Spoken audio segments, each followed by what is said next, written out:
ကဲကျွန်တော်တို့အခုကြည့်မယ်ဗီဒီယိုကြတော့ခရစ္စတီယာနိုရိုနယ်ဒိုနဲ့မက်ဆီရဲ့ထူးခြားတဲ့အချက်လေးသူပြောပြတာကိုကျွန်တော်တို့အတူတူကနားထောင်ကြမယ် If Cristiano Ronaldo held 8 Ballon d'Ors, a World Cup crown, 46 trophies, the most assists ever recorded, and stood as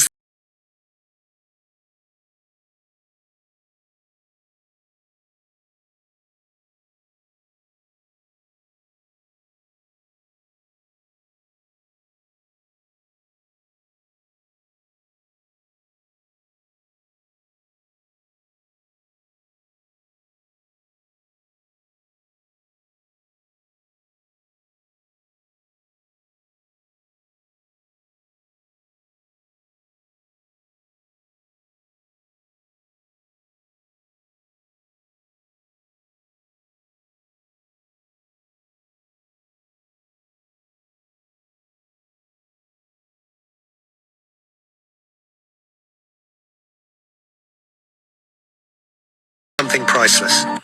He is loved, he is feared, and in football's darkest moments, he arrived as salvation. So ask yourself, truly is greatness counted in trophies alone, or in the way a man makes the world believe? Wow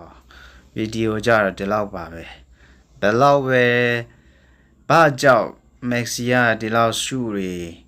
အများကြီးရနေပေမဲ့ရိုနယ်ဒိုနဲ့ခဏခဏနှိုင်းခံရတာလဲ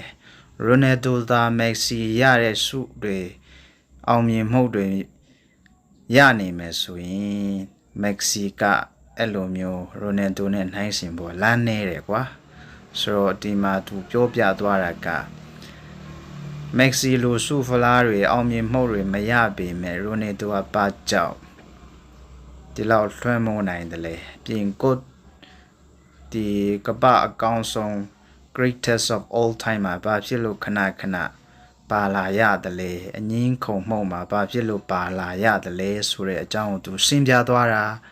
ကဲအားလုံးနားလည်ကြမယ်လို့မျှော်လင့်တယ်ဒီလောက်ပါပဲ bye